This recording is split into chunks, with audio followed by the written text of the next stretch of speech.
welcome to my channel. If you're new here, hi, hello, welcome. I am Sherrilyn and I am so glad you found me. If you're not new here, welcome back. Thank you for joining me every single upload.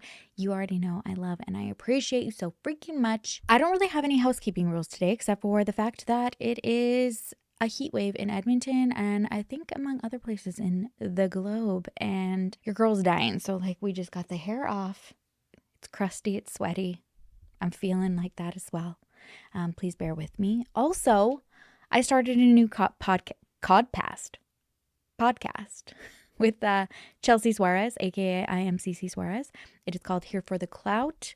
We've both been accused of having children for clout, hence Clout Baby. So yeah, it's gonna be fun. Go follow our socials, please, for all of the updates and when we are going to launch. Okay, let's get started. Let's start with our little grounding riddle. Today's riddle is, where does today come before yesterday? While you think about it, I have a quick message for you. Thank you to our sponsor today, Fume, for those of you who are following from the last time we had sponsorship, and the person in the comments that was like, you talk about them like you have shares in the company. Update, I don't have those shares. What I have been thinking about though is, I mean, I'd love the share aspect, but I'd love my own device, like maybe like a pink one or something. So I'm putting that out there as well into the universe, as well as the whole shares thing. So anyways, stay tuned. If you have never heard of Fume before, it is an award-winning device that helps make the transition of stopping something a much less stressful and an easier process to go through. The reason I am so passionate about Fume and why it seems like I have shares in the company is because I have gone through that process, and with my Fume, among, you know, my own willpower and decision to stop, I found success. For anybody new or who hasn't seen or purchased a Fume device before, this is not a vape. So I have seen in the comments before, like, oh my gosh, why are you promoting this to your supporters? You're promoting vaping, and it is quite the opposite. Okay, there's no vapor in here.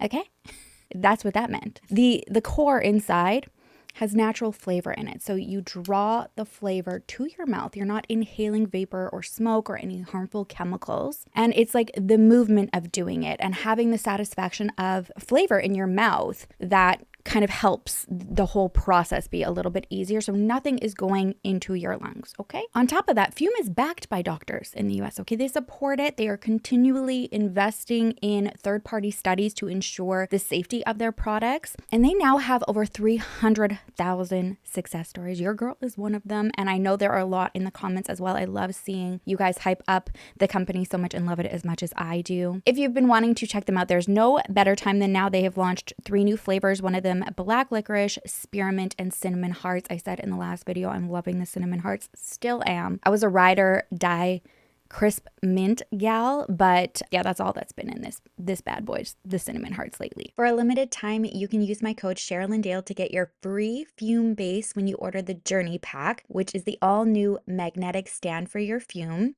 Just head to tryfume.com.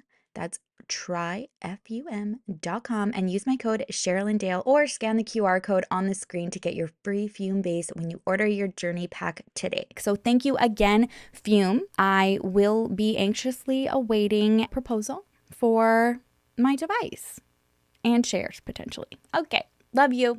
All right, I have never heard about this case before. It came to my attention at, let's all guess, CrimeCon.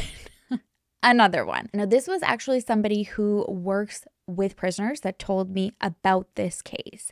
And I haven't stopped thinking about it. And it was just like her delivery and the way she was unsure and even curious herself, and started looking into it and seeing like a lot of questions that got my interest piqued. And so that's the rabbit hole I've been in for quite a while. Before we get into the story, I wanted to thank Liliana Sugera and Jordan Smith from the Intercept. I don't know if they're from the Intercept or they posted to the Intercept, because I think Intercept is like, you know, like non-biased journalism. Anyways, their work on this story. They have put incredible pieces together. I'm going to have them link. It's literally just amazing. So go and check it out. And I'm so thankful for everything that they have put together so that this story today could be shared with you. This is also a case I really want to hear about from you, or hear your thoughts about. I love hearing from you, respectful, positive insight. That's what I'd like to hear. All right, we're taking it back to 1985. This is the year that Like a Virgin was ringing in the new year, #1 in the charts. It was also when The Goonies and The Breakfast Club came out, and Sean Penn and Madonna were married. For Charles McCroy and his wife Julie, it was also the year that they were kind of figuring out their marriage. They had been high school sweethearts. Charles was 17 when they met and Julie was 14, and they dated for about 5 years before actually getting married. Charles is described as kind of being a computer whiz, a little bit of a geek before it was, adorable to be a geek. His mom told his son, her grandson, that Charles used to say, like, one day every house is going to have a computer. And she was like, that is insane, Charles. And look at us now. In 1982, the two of them had a son together. They named Chad, but they had been struggling in their marriage. Charles describes it as, I guess, like kind of like that period of going through, the mundane and being bored. That led to him having an affair with a coworker at the junior college. And even though they had mostly broken it off, Charles and Julie were separated. They were no longer living together and just trying to sort out what that looked like. They still got along very well, and they spent a lot of time together, not just as a family, but also intimately together. In fact, Charles had been over at the family home where Julie and Chad were still living at the evening of Thursday, May 30th. And if you were looking inside their windows, don't do that. But, if you were looking from the outside inside, you'd think that they were a happy family. Julie did Charles's laundry. They played with Chad. They watched Hill Street Blues, and they even snuck in a moment to be intimate together. Now, he said he left the house just after the night news came on. He said that he kissed Julie and Chad goodbye. When he got into his Ford Bronco, he just gave like a little honk and a wave like he always did, and then went back to his place. The following morning, Friday, May 31st, 1985, Charles is running late for work. He worked as a information systems manager at the Alabama Electric Cooperative. We are struggling, as always. Now, this was the second day in a row that he was late. I guess the company had switched their hours to starting 30 minutes earlier. So he was starting at 7:30 and was used to starting at 8 a.m. Usually his morning routine was stopping at Hardee's every morning for a biscuit and a Coke. And the day prior, when he was late, he didn't have time to do that. So when Julie had stopped by to come and visit, he told her, and she just came in clutch and went and picked up his breakfast for him. So he's thinking, okay, maybe she's going to do me a solid, a second day in a row. So he calls her when he gets to work, but she didn't answer. He just assumes she's probably on her way to his parents' house for Charles' mom to watch Chad while she went to work. And so he calls his mom, and she says that Julie hasn't arrived yet. Now, he knows she starts work at 8 a.m. So he waits until 8, calls her work, and she's not there either. 15 minutes goes by, and Charles' mom calls him at work saying they still haven't arrived, and now I'm getting a little bit worried. So he asks his father to go to the house to check on them. There's just like this feeling in him that something's not right. So he also heads over to the house and meets his dad at the house. And on his way, now he's been a long time volunteer with the city rescue squad. And so he had a radio installed in his vehicle that had the rescue squad as well as the police department, so he could hear the calls coming through. And one of the calls comes through and says that there's a woman down on Lori Lane, which is where they lived, or their family house was. Charles gets on the radio and he's like, I'm on my way. And he actually arrived before his squad. And when he got there, his dad was there, and he runs through the front door, and it's just like a frenzy. His dad's like, something is really wrong with Julie. When he looks into the house, all of the lights are off and he sees Julie. She's laying inside the front entrance area. Her nightgown is pushed around like her torso, and her head is turned to the side so he can see that it is beaten and bloodied and that her eyes are like just black. And sadly, she's deceased. In this frenzy, he's frantically looking around, thinking of Chad, calling out for Chad, and his dad is like, Chad's okay. I brought him across to the neighbor's house. They're looking after him, and he was in his bed when I got here. When police and forensics and like the crime scene squad arrive, they see that there doesn't seem to be any signs of struggle or forced entry, though 2 windows in the master bedroom were open, but there were no bloody footprints or fingerprints or anything like that. And instead of dusting for prints or anything like that on those windows, there's actually a report of showing that as the day was getting hotter, they closed them so that they could put the air conditioning on. Same goes for the sliding glass back door, I believe, that was leading to the backyard. According to records, it seems really the only thing that was dusted was the front doorknob. There was also a pitcher, like a glass pitcher in the kitchen, and then a chair in the kitchen as well as 2 Snoopy glasses and a Care Bear glass that were in the sink, but nothing like leading out into the backyard, nothing on that window. They didn't even go into the bathroom and comb there at all. Just looking at Julie without doing any deep investigation or autopsy report, it was very apparent that she suffered a horrific attack. Her head had been completely bashed in, and the front of her nightgown was soaked in blood. She also had pantyhose that were tied around her right wrist, and there was a red bandana that was on the floor not too far from her body. There were also some hairs found in her left hand as well as on her chest. Forensics did take a look outside just past the McCroy's back fence, and there was a footprint that was found and it was photographed. But really, that's kind of all we're going to hear about that footprint. And although there was no weapon that was found at the scene either, it was noted that there was a fire poker, like part of this, back in the day when, especially the 80s, you had like that fire set. There was a fire poker missing from that set. Julie's autopsy was done by Dr. Joseph Sapala, who is the state medical examiner, and he had noted that there were long bruises across the back of Julie's hand.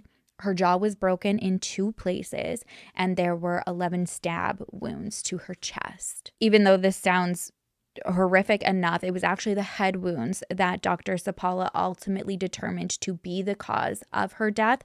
There were 6 what he described as chop wounds, something that he believes was made by a sharp instrument to the back of her skull. And then there was an additional injury that was noted, and it was a semi-lunar indentations to the back of Julie's right arm that he concluded was a bite mark. Just for noting, like, time-wise frame, in the report, there was no note of whether her body was in rigor mortis or any mention of any lividity.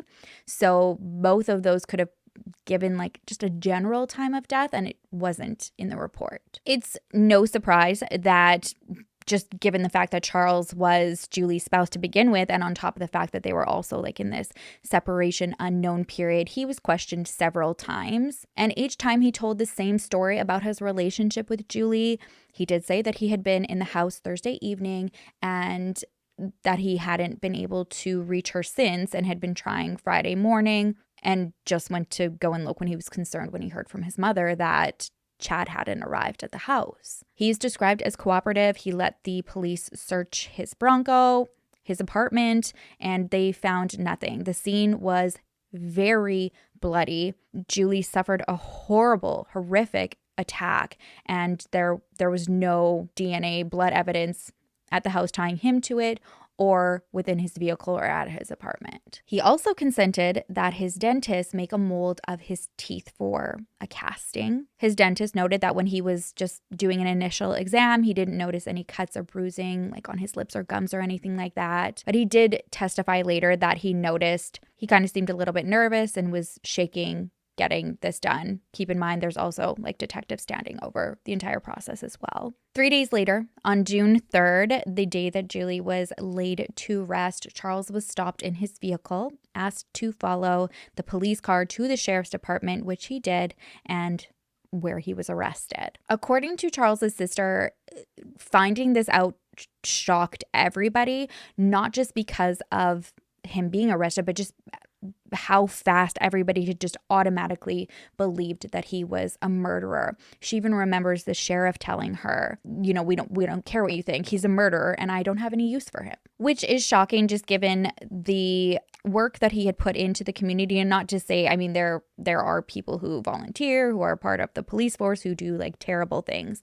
But it was something that stuck with her and the community, just seeing that, you know, he had been a volunteer all of these years, and all of a sudden it's like, oh no, like he could have definitely done this, when she's like, he had never ever shown any indication that he could be violent and would ever harm anybody, let alone Julie. Now, a month later, everybody's still trying to process this, dealing with the shock of Julie dying. And all of a sudden, another young woman is attacked. She is by an intruder who broke into her home. And this was not far from Julie and Charles' family home. This man was named Alton Ainsworth. He worked at Bullard Excavating, and he was quickly arrested and later pled guilty to this crime. Allegedly, he was questioned by police, but he was never fully investigated as a possible suspect in Julie's murder, even though he apparently was known to wear a red bandana similar to the one that was found near her body. On the day that Charles was arrested, his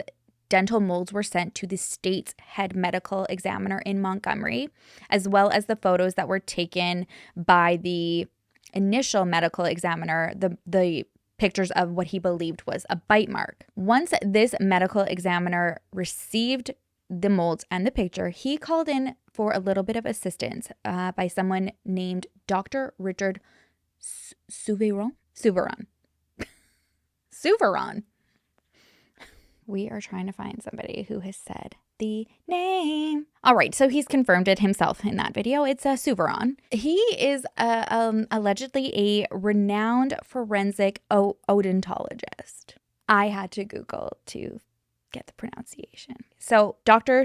Souviron, he's called to assist. His biggest claim to fame is that he was a star witness against serial killer Ted Bundy in 1979. And so he receives the photos, the molds. And on August 14th, 1985, after having them for about a week, he writes back to the medical examiner reporting his findings, and he says that although there was only one photo that he could use for like comparison out of the 28 that were sent, he found some unusual phenomena. He noticed that Charles' upper left lateral incisor was missing, which left a 7mm space in between. I'm also missing I think it's my incisor. I was really like surprised because reading through this, it was kind of like presented as this is just like, you know, a phenomena. This is like very unusual. And I thought it was genetic and not as unusual. But anyways, this was his findings. So with that missing and then just like the spacing that it created, comparing it to the mold, he said that he believed that the marks on Julie's arm could have been made by the teeth of Dr. Charles McCroy. In this letter, there were a couple caveats, though, one of them being that he said it was impossible, in his opinion, unless very unusual circumstances exist, to make a positive identification from two teeth of a bite mark. So, like, there was only two marks. There was no, you know, like, bite and the ones underneath. I guess, like, it wouldn't be underneath. You know the circle if you bite somebody? I'm a biter. If I think someone's just like so adorable, I just have to like, well, I want to bite. I don't always bite. Usually it's my husband. I'll just like want to take a chunk out of his arm. Anyways, I would get busted pretty easy, I think. So what he's saying here is like within those photos, there's only two marks and what they're believing are teeth marks. So it's not a bite mark. These are teeth marks. And says that this is unusual because you need like the grab and hold. He also writes in there that the defense might argue that the injury could have been made by the same instrument that also inflicted the puncture wounds to Julie's chest. So we're just based on the description of the wounds would be like a stab wound. He goes on to write that if there is a substantial amount of evidence like blood, hair, semen, fingerprints, then the marks in those photos could be of some value. But if these are just like the sole evidence that you have to identify a perpetrator, then he didn't feel like it was in the best interest of justice to do so. So basically, he would be willing to say that the injury was a bite mark, even though there's no bite, right? We're missing the bite. We just got the teeth. So he'd be willing to say that it was a bite mark as long as there was plenty of other evidence that also implicated Charles in this crime, which is a problem because there was no physical evidence at the scene that linked Charles to Julie's. The hairs that were collected from Julie's body, they belonged to Julie. And as for the footprint that was out back and the pantyhose and the red bandana, nobody ever figured out where those came from. So not even tying it to Charles at all. What they did find looking back in the evidence that was collected from the house was some of the couple's personal life that they felt could support their case that there was something kind of sinister going on. And this just made me feel really uneasy, not for like the acts of like what they found, just like for the invasion of privacy and trying to spin it to something. So the police had found a couple of items at the home that they thought could be of use. One was a VHS tape, and the other was a collection of photographs that featured Julie and Charles in some kinky scenarios, like bondage type material. And although the activities are clearly consensual and just what the couple was into, the prosecutors introduced the photos and the tapes as evidence against Charles McCroy at his trial. Their goal was to just show that Charles was, like this deviant guy, and that, I don't know, kink just kind of like further escalated and he needed more. He wasn't getting enough gratification from what they were already doing. And so that led to him murdering her. And I feel like people who just like don't know anything about like kinks or like bondage or something like that would think like that. Now, the defense attorneys were able to convince the judge not to allow those items into evidence. That being said, though, gossip had already just like run rampant through the town. And to this day, it is something that is kind of like constantly like fallen back onto, like thinking like, oh, it was some type of string thing. Now, I read that this area, like this is described as a small southern Alabama town, which is like deep in the heart of the Bible Belt in the 80s.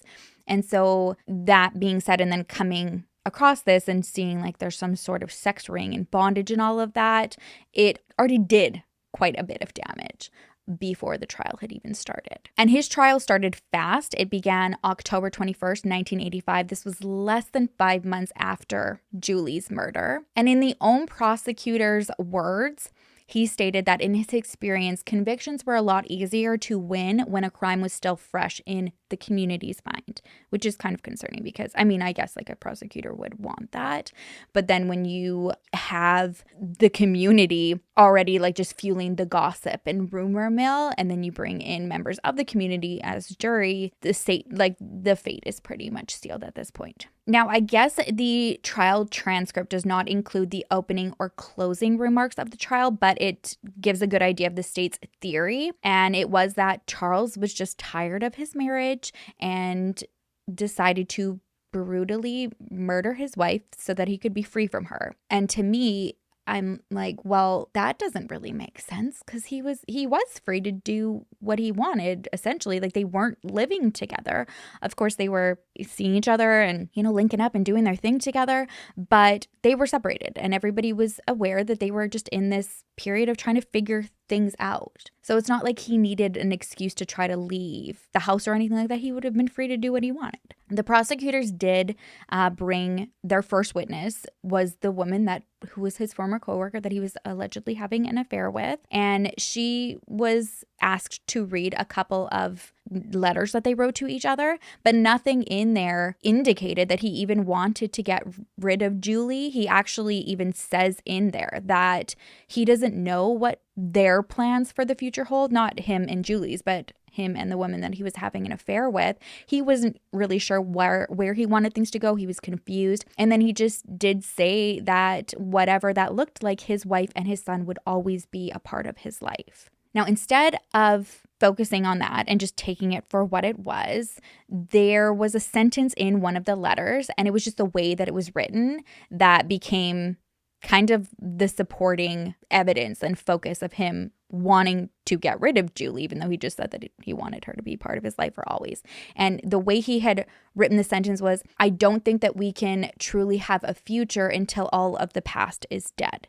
And so it was like, dead, obviously being the word that caught everybody's attention. And it did. Like the next day it was published in the newspaper, like, front page, like, until it's dead. There were some investigators that were also called to testify, and they said that although there was no physical evidence that linked Charles to the murder, it was just their interpretation of his lack of emotion and his own words that convinced him of his guilt. So the lead investigator testified that hours after he arrived on the scene, Charles asked him if Julie had died from the lick on the back of her head. And he felt that wording was interesting and very telling, because he thought that unless somebody already knew about the injuries to the back of her head, why would they ask about them? Now, on cross-examination, it was pointed out that the way that Julie was laying on the floor in a pool of blood and the way that her head was turned,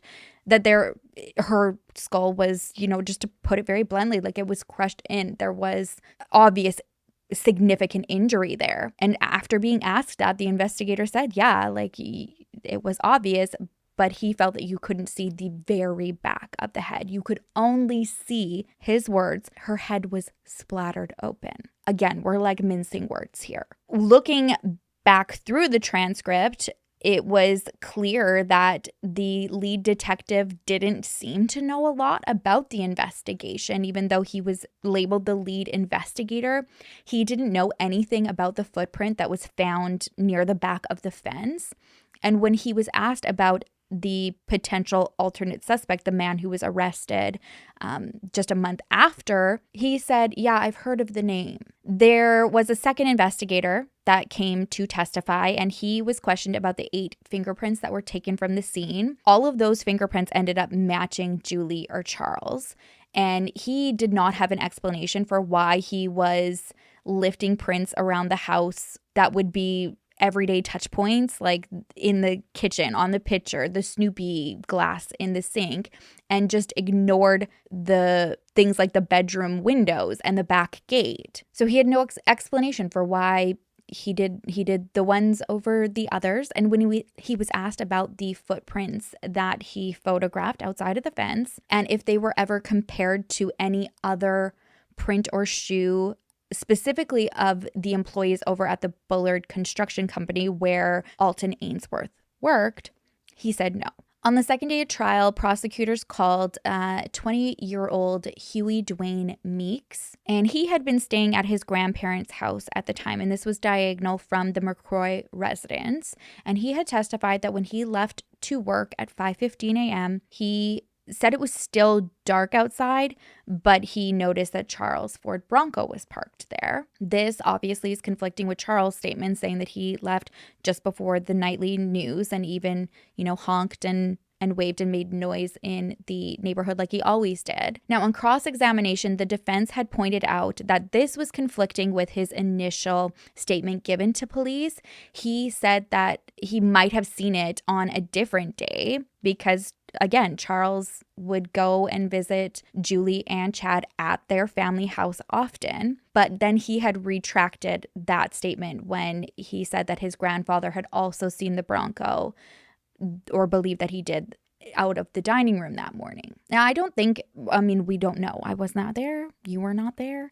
We do not know what they saw or can question what they did or didn't see. But when I was thinking about this, just myself and just the familiar cars and our neighbors in the neighborhood, specifically one of my neighbors who has several people that live in the house, so their vehicles kind of changed where they are. I couldn't tell you even yesterday who was parked in the driveway and who wasn't, since like it kind of flips. And that was interesting to me. And I know like you're not supposed to, take your own theories or whatever, but it made me think, like, if something were to happen, I actually believe that I would be rather useless, even though this is what I do for a living, like researching cases and looking into true crime stories. I'm not as aware of my surroundings as I probably should be.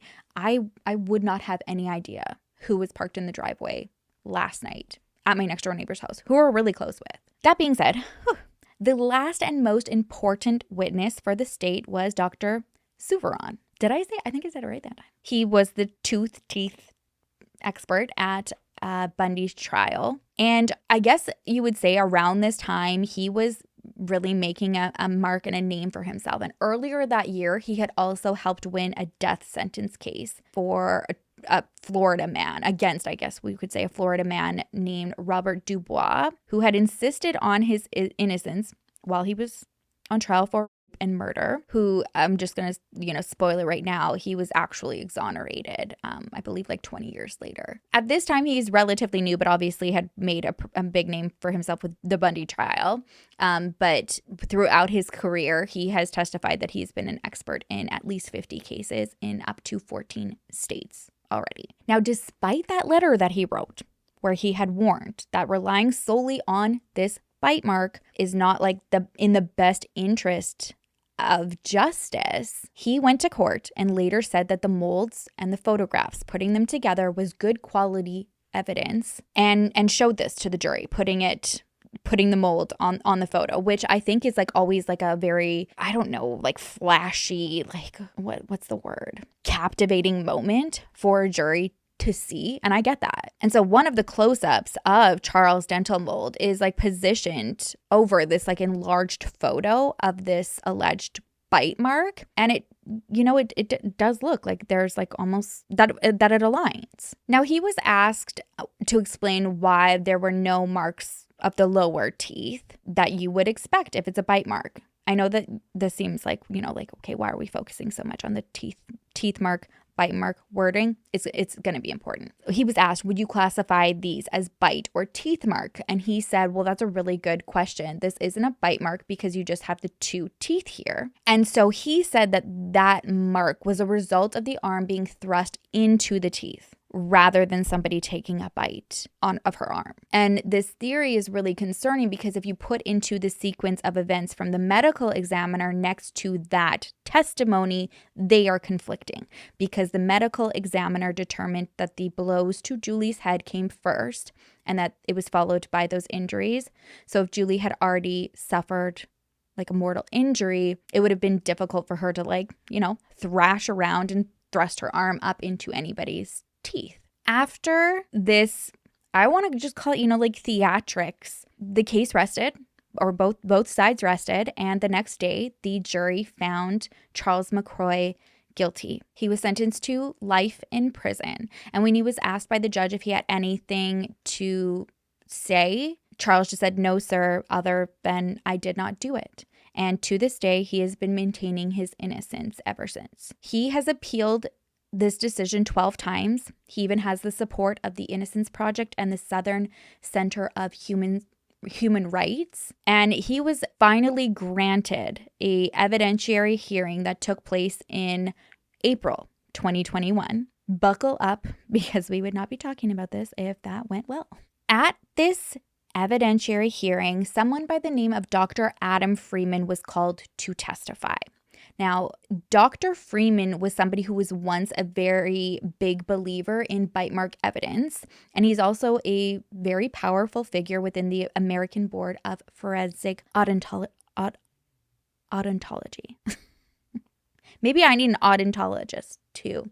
actually, I'm working on my teeth. If you feel like I look different, it's because I have to wear a TMJ night guard all the time, except for when I film to try to realign my bite. This has nothing to do with the case. Apologies. So I guess these are a group of doctors that certifies forensic dentists, but even though he was a part of this group, something had changed for him, and he became a witness in the defense to criticize his former mentor, somebody that he looked up to, and that was none other than Dr. Souviron, the Ted Bundy dentist, doctor. Witness. So Dr. Freeman was already a dentist, and then he took a course in forensic pathology, and this is where Dr. Souviron became one of his earlier idols. And he admits he definitely got caught up in also like that wow factor of looking at images that are alleged bite marks and putting the mold over it, and like boom, we're cracking the case, and we're helping out a lot of people here. But he even says early on, while he's learning about this, he wasn't always seeing what his mentors were seeing. So when he's sitting there and he's learning about this stuff, he's looking and being like, I don't see it, you know? But these people are, so I'm just going to go along with it. And he does. He goes along with it. In 2009, he earns his certification. And I guess this is the same year where now people are coming out and being like, okay, bite mark analysis is maybe not so reliable. The National Academy of Sciences had published a study that questioned the validity and reliability of presenting this, especially for convictions and sending people to prison for life, sending people to death row. And what their issue was that there was just so much faith and trust in, you know, these foundations, and really what jury members, I mean, even like the public hearing about this on shows like Dateline, you're forgetting the fact that you're trying to say that what am I trying to say?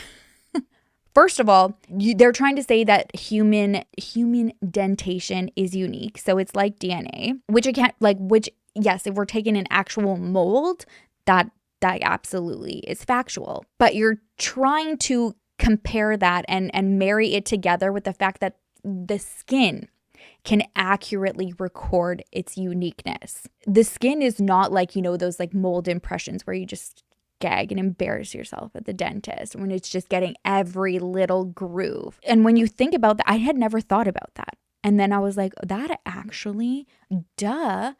Of course it's not going to get it as accurately. So there is like no scientific backing that the skin is able to accurately record those specific unique, you know, dentations of your tooth strong enough to convict somebody and either sentence them to life in prison or to death. So when Dr. Freeman reads this report, he's shook because it's like, oh, okay, maybe I was right in being like, this isn't making sense, or I'm not seeing that, but convincing himself that he was. And what made him even more unsettled was seeing the reaction by a lot of these colleagues of his. And keep in mind, like, these are like senior colleagues too, people that he's looking up to, like Dr. Souviron, who, you know, are really upset. And this, he said, gives him a little bit of a look into kind of like how the boys club maneuvered. Because when this came out, they started just lashing out against any critics. They even tried to oust one of their own who was also unsure, like Dr. Freeman was. And all of a sudden, this dentist who is brave enough to come forward and being like, yeah, I have been seeing some concerns. All of a sudden now there is this huge, like, dodgy ethics complaint put out against him, trying to destroy his credibility. That attempt failed. And I guess it was a really big, like, public meltdown in 2015, where even Dr. Souviron had confronted the then president and was like, you know, like, what is he still doing here? Don't you have any balls to get rid of him? Used that phrase. That was a quoted phrase on the article that I read. So that same year that whole meltdown happened, Dr. Freeman is now the president of the ABFO. He's acknowledging that there is clearly questions here.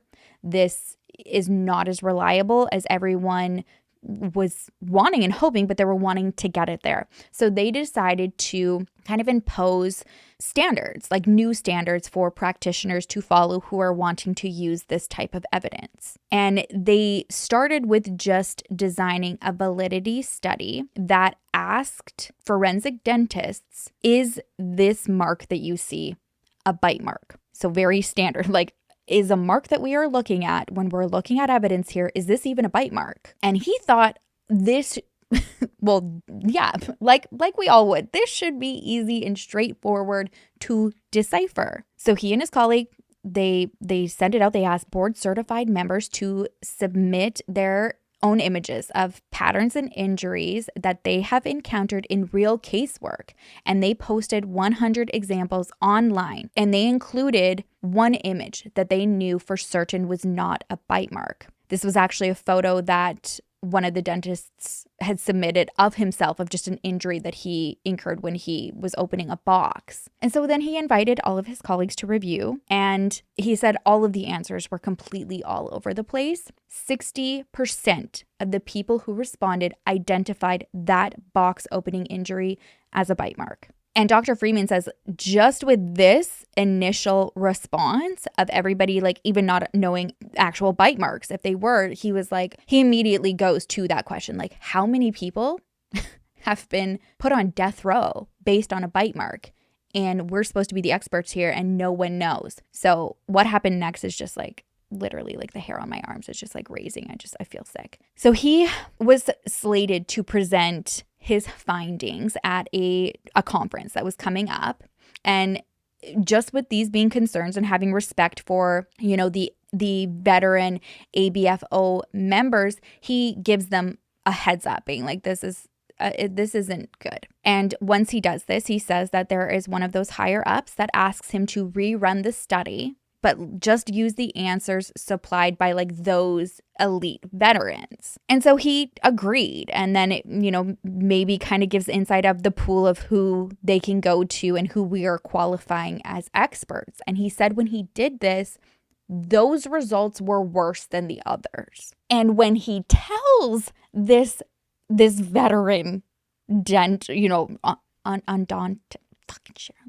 You know what I mean? When he tells his colleague about this, the colleague's like, well, you know what? Like, let's just hold the research right now. And Dr. Freeman said no. He's like, morally and ethically, I absolutely cannot do that. Next thing he knows, he's the next subject of a questionable, dodgy ethics complaint, which also failed. So this whole situation completely changed his perception, not just only on like the shadiness of like the bite mark analysis, but just being a part of that situation as a whole. And so in 2020, he actually resigned from the ABFO, and he stated like in my opinion, we have an absolute duty and an ethical obligation to correct our past mistakes, which, you know, in my opinion, I'm not speaking for him, but is what he's trying to say here is that we're not doing that. Like, I can't even be a part of this if we're going to just carry on and pretend like this isn't an issue. So Dr. Freeman was a witness, or he testified at the evidentiary hearing for Charles. And he was asked, you know, if he was worried about upsetting any of his past mentors, and he said, no, you know, I'm not. I'm here because it's not easy. It's uncomfortable. He actually had a lot of respect for people like Dr. Souviron, but he's like, I ethically can't support it, or even just like turn my head. I have to be here and I have to say something and I have to share what I know because this isn't right. And he also testified that there was no scientific basis saying that those 2 marks that were found on Julie's arm were even made by teeth, let alone Charles's teeth. And he said that it didn't make sense that a bite mark, if it was a bite mark, would have only left those 2 upper teeth marks. And then this is kind of where it's going back, because the term bite mark was used so heavily. And so he's like, if it was in fact a bite mark and it was like to that degree of leaving that mark, you should have seen those bottom ones. Then it kind of goes to like Julie forcing it up, and that also doesn't fit with the evidence. And he's saying like it's almost impossible to create that mark that was on there with only those upper teeth. You would have needed the force from the bottom as well. Now there's somebody who agrees with Dr. Freeman's statement. And it is none other than Dr. Souviron himself. And in 2019, he wrote a recantation saying that he no longer believes, as he did at trial, that there is valid scientific basis for concluding that the injury found on the skin of the victim, Julie, could have matched or otherwise been connected to a specific individual, such as Mr. Charles McCroy. Therefore, I renounce that testimony. At this evidentiary hearing, the court also got to hear about several other cases that Dr. Souviron had gotten wrong over the years, one of them being the Florida man who Dr. Souviron had helped send to death row, and that was just a month before testifying against Charles McCroy. And he's the one who, after a decades behind bars, was fully exonerated in August 2020. So he had been there for over 30 years.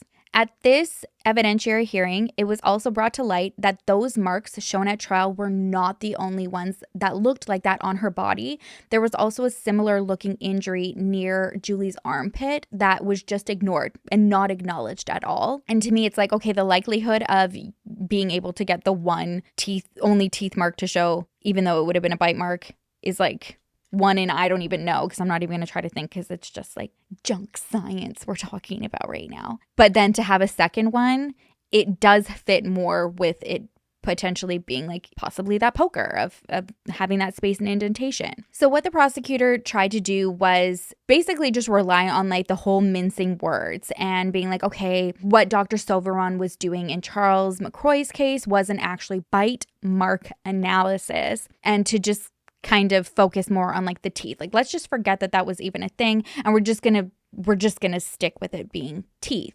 And she also tried to defend his testimony by saying that it was perfectly proper by 1985 standards, even though those standards that they used back then don't exist today. And then insinuated that Dr. Souviron had actually not recanted his trial testimony. She said, so this is all coming from her, even though Dr. Souviron had wrote a letter, but she says in court that Dr. Souviron was interviewed by an investigator from the district attorney's office and said that he still believed that the wound on Julie's arm was made by teeth, but that he would not testify now with the same high degree of certainty as he did then. So he still believed it, but he wouldn't be as confident as he was in 1985. And Charles' lawyers, they object because they're like, you didn't even call Dr. Souviron as a witness, so you are providing third-hand information.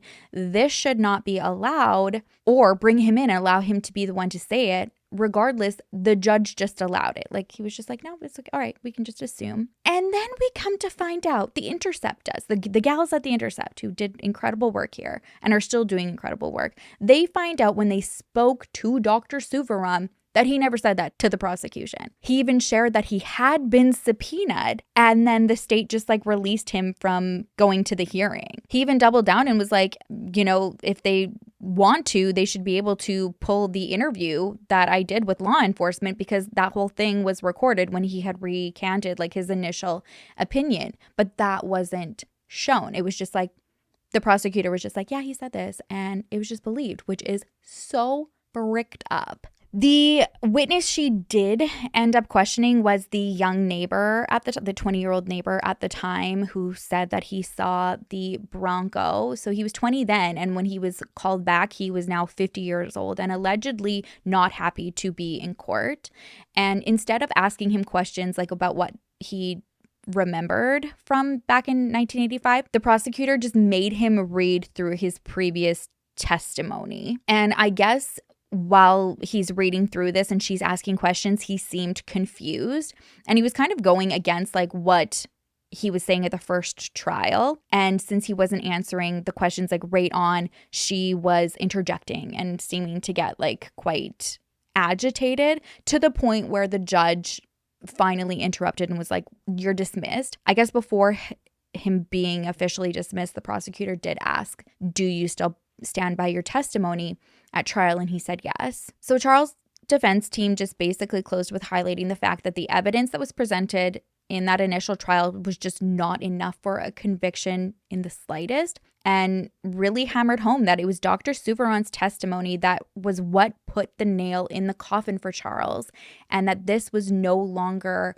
anything that he believed. He then presented a poster board with pictures of dozens of individuals that had been wrongly convicted based on bite mark evidence to show like this is something that needs to be corrected. And Charles isn't the only case. We're not just like going out on a limb here being like this is, you know, the one and only case that this has been done and it's wrong. There are dozens of them. The prosecution closed with it's very confusing because while the bite mark, teeth mark, Dr. Souviron's testimony was so big and weighed so heavily with everything, then in closing she tried to be like, well, you know, we didn't even really need Dr. Souviron's testimony. So even if he's not feeling like this anymore, the jury could have drawn reasonable conclusions on their own that Charles McCroy killed his wife. And she just kind of goes into the whole separation and affair and their private life, and even said, again, like this is so frustrating, and then closes with going back to the bite marks, saying like even if Dr. Souviron hadn't said anything, the jurors would have had the molds and the photos, and then they could have just done their own, you know, scientific experiment while they were deliberating, which the defense was like, okay, like jurors are not allowed to engage in their own like science experiments. So again, like this should not be a factor. So nonetheless, the hearing concluded, and then on February 14th, Valentine's Day, 2022, Judge Short came back with his ruling, and he agreed that Charles McCroy would have been convicted even without Dr. Souviron's testimony. And he kind of focused on the eyewitness saying that he saw the Bronco there. And then he also couldn't get past Charles asking one of the investigators if it was the injury to the back of her head that killed her. And then the most disturbing part for me was that he supported the argument that the prosecutor had made that the jurors could have done their own bite mark analysis and come to the same conclusions that Dr. Souviron did. Charles's defense, they appealed to the Alabama Court of Criminal Appeals for a new trial, and this was denied. And what's even more infuriating, I'm like looking around, I'm like, I need a glass of wine and I only have water right now. What's even more upsetting is that before that evidentiary hearing even started, the district attorney made an offer to Charles McCroy that he could go with time served. He'd be allowed to leave court that very day, go home, and be unsupervised. He'd have no conditions if he admitted to killing his wife. So before they even went there and presented everything that they had, he could just say, you know what, I did it, and he would be let out. And he refused. He's like, I am not going to admit this. And that's so, it's so hard to understand. But I guess in the same sense, I get it. It reminded me actually of the West Memphis 3 case where those 3 men, like they had to admit to those 3 boys, and not only staining their reputation, but basically allowing justice to just like wash its hands of finding the real killers. So they said yes, like they had already, and there's 3 of them that they have to think about. I guess Charles, you know, he's everything is relying on his shoulders and it's what he feels is right. But those 3 said yes, and I don't blame them. And they're now like in a huge uphill battle with trying to still clear their name and just like fight for retesting of evidence, which is just, oh my God, it makes you lose faith in the justice system, because it's like, don't you just want to do the right thing? Like, come on. So Charles said no. So Charles' lawyers, supporters, including his son, Chad, they took the decision to the Supreme Court. And just days ago, I was actually wrapping up everything and happened just to, you know, make sure like I had all of my notes clean, nothing new. I see that on July 3rd, 2024, that the decision to have a retrial by the Supreme Court, take it to the Supreme Court, it was denied. Like, I am so upset about this.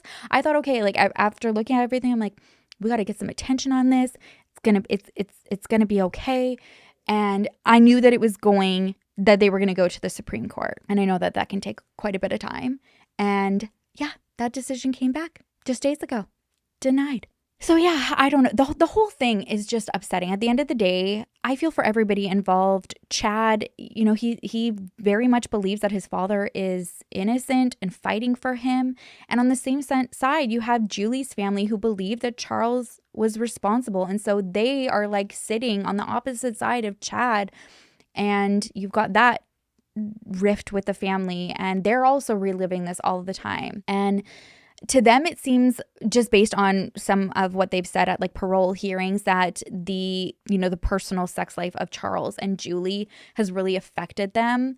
One of the statements that was made by Julie's brother Barry at one of the parole hearings was that he had once looked up to Charles. Charles was actually the reason that he got into working with the rescue squad, but that his opinion had changed when he had learned about like the wife swapping and the sex stuff going on in the community. And that was kind of just like all he had said. He didn't elaborate on it, but it was clearly, after all of these years, something that still upset him, and that he also couldn't get past that statement, which it seems nobody can, about the lick to the back of her head. And I'll admit, like, at first I was like, oh yeah, that doesn't sound good. And then when you hear about, the description of the scene and seeing how apparent and obvious that there was a huge injury to the back of Julie's head, then it made more sense. And yeah, there's a lot of aspects to this case that have huge issues, but one of them, I think, when it comes to the appeals process that I have a lot of issues with, is that one of the appeal court judges, her name is Elizabeth Kellum,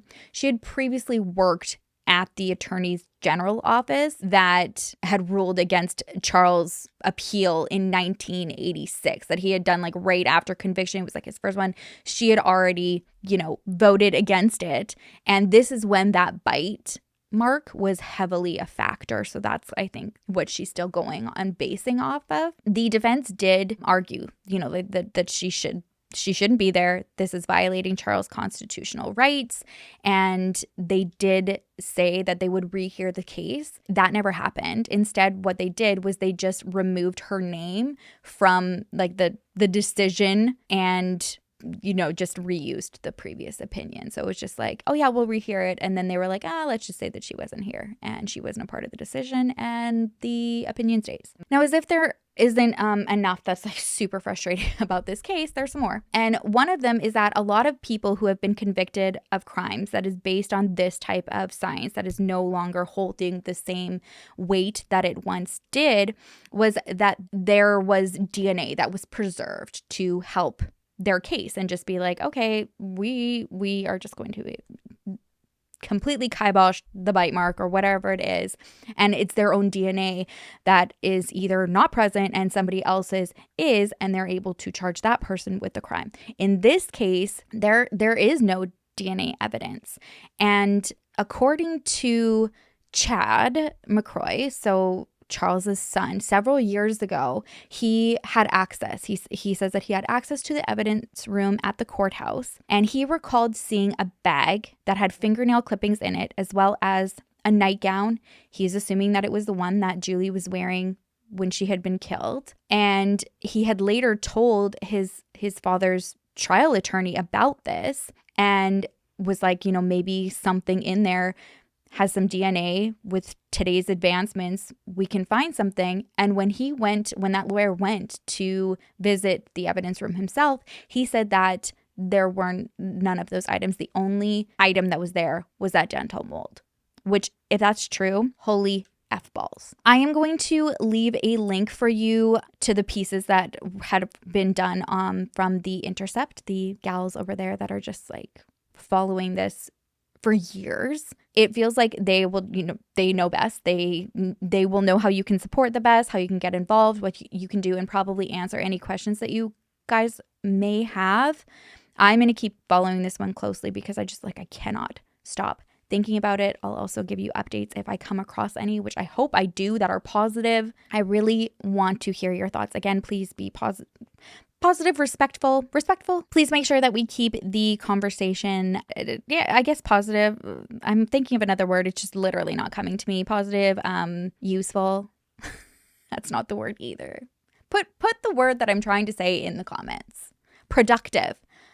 I think it's productive. Okay. Productive? Yeah. Anyways, I'm still in the rabbit hole. I got to get out. I think it's my excuse today even though this is just like a regular for me, is the heat.